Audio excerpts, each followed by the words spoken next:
What do you see here? Trees, dirt, maybe water. What do you hear? Wind, birds, the rustle of leaves blowing along the ground. What do you see and hear beyond this, into other worlds and hidden realms? The trees hide elven kingdoms. The holes in the ground lead to fairy villages and gnome industries. The leaves blowing may signal great fortune or dark portents of dread times to come. We've always told stories, some for entertainment, some to explain the world, some to encourage good behaviour, some to discourage bad. And on a global scale, I'm sure you've heard of the fairy tales of the Grimm's brothers, Hans Christian Andersen, Aesop's fables. But when you start to look at the small rural counties of Britain, the home counties, the areas shrouded in mist and mystery, the sort of things you find in a Hammer horror film, you start to find a whole wealth of imagination, storytelling, and a way of looking at the world in a whole new magical way. Ooh, we got growing here. Oh, I'm learning to identify mushrooms at the moment. Is this a jelly ear? Someone will tell me otherwise. So when I was 10, my family moved to Somerset, and immediately we started exploring the local area, the woods, the towns, the villages, and we saw Cheddar Gorge and Wookey Hole, and of course Glastonbury Town, which is still just a firm favourite in my places of the world. And at that age, impressionable, I'd grown up with the film Ghostbusters. That was like my favourite film I'd ever seen, and still remains so. And I always loved myths and legends. I had various cassettes being read by, I remember my favourite like being read by Andrew Sachs, Greek myths. Had that in the car, had that on my little Walkman and everything. But then exploring Somerset, going into Cheddar Caves, going into the heart of the earth, and suddenly finding the wealth of King Arthur, everything about myth and legend that I've been listening to. And I got this book, which I still have today, one of my favourites, this one right here. This has stayed with me, and this is one I look into quite a bit, one that I draw inspiration from in my own creative writing. And it just filled me with this wonder of where is this place I live? Have all these stories come from here?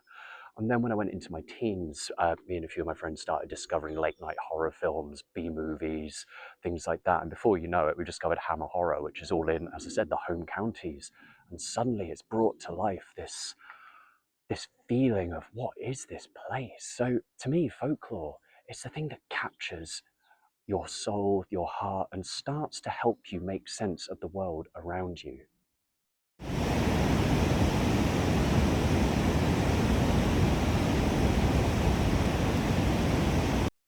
So these days we'd say we live in the age of science, of rationality. And don't get me wrong, science is good. It's also terrifying. But what that does is it makes the world lose a lot of its imagination in ways. So when you look at folklore, you see the stories that focus on all aspects of life, of nature. There's a real greenery to it, a real earthiness. It incorporates the elements, and as well it incorporates the seasons. So if we take quite well-known stories like The Boy That Cried Wolf, that's don't lie. But then we look closer to home. You look at the Welsh Mabinogion, and you see the story of one of the stories within it of Gwion taking the 3 drops of the cauldron of wisdom and life from Ceridwen, and all. Then, with her rage, she chases him through the earth, through the sea, through the sky, through various creatures, ultimately to the rebirth of Gwion as Taliesin, the greatest bard the country has ever seen. This Even Merlin says that he is second only to Taliesin, this great storyteller, this bard, this creator, this magician. And when you look at the story, it's a cycle, much like the seasons are, much like life is. Birth, youth, maturity, death, rebirth, spring, summer, autumn, winter. And it tells the story of life, a good life, a life well lived, how to live life. And these were shared as a community. These were stories that could be told by family, by elders, down to the parents, to children.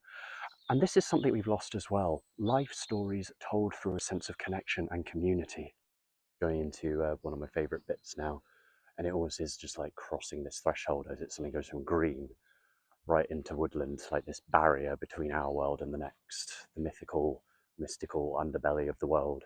Like in folklore, just going into these stories, it's like, it pretty much is just like walking into a story at this point.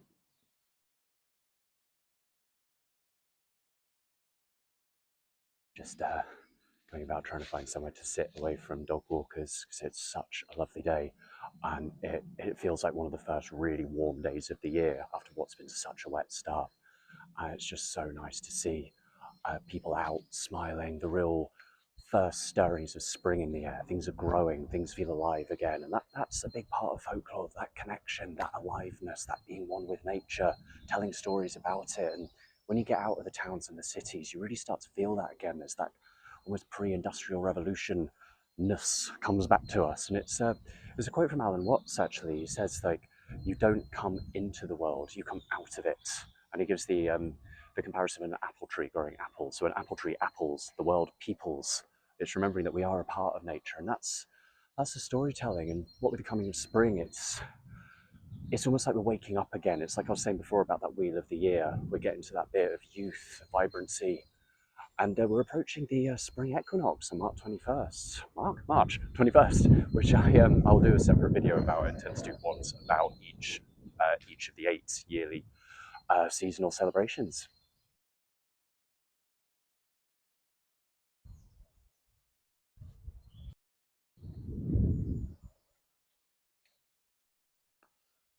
So why is folklore important?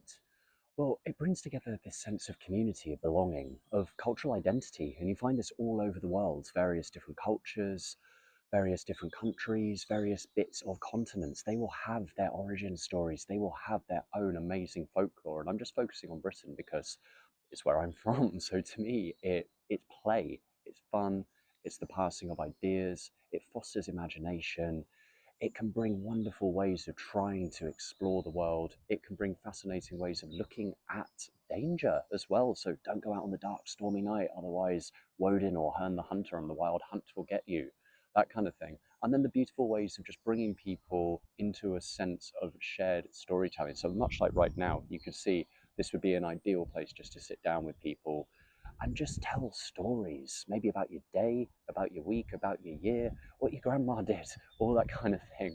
And all you have to do is go and visit somewhere, look up local folklore, and you will be amazed by what you find.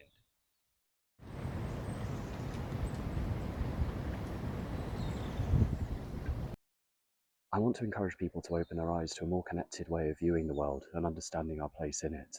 When outdoors, we can learn to pay more attention, bring the awe back into what we're seeing, feel connected to where we are, where we're from, tell the stories, share what we discovered with others in an evening, and indeed come up with our own. Outdoors, we can learn about plants and trees. We can learn their scientific names, which are, of course, very important. But we can also learn which plants and trees were associated with witchcraft and magic. Which ones should you never bring indoors? What's associated with protection? Which ones were the devil said to urinate on at the start of autumn? What brings you something you can put in your pocket that you would wear when you go a courting on an evening? We can learn about the landscape. Is that just a hill, or is there more to it? I really want to encourage people to open their eyes to a more connected way of viewing the world and understanding our place in it. When outdoors, we can learn to pay more attention, bring the awe back into what we are seeing, feel connected to where we are, where we're from, tell the stories, share what we discovered, and indeed come up with ones of our own.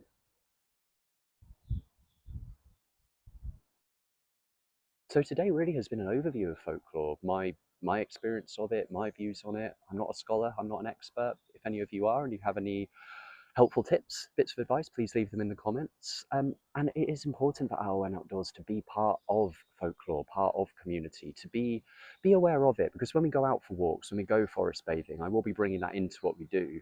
And in future videos, I'll be focusing more on individual stories, local ones to where I'm from, and I would encourage you to look into ones in your area, your region. You probably will be amazed by what you find. But future videos, yes, for individual stories. And in the meantime, I would encourage you to look at other YouTube channels, The Jolly Reaver, Story Crow, The Wessex Nomad, Cross and Coombe, Beasts of the Old World. They're all fantastic. And next time you are out and about and you see a bush rattle, could be a bird, or is it a hobgoblin lying in wait to take your wallet? So thank you for watching. As always, do like, subscribe, leave a comment, sign up to the mailing list. I will be posting future walks and events as and when they do come up. Look after yourselves. Keep going.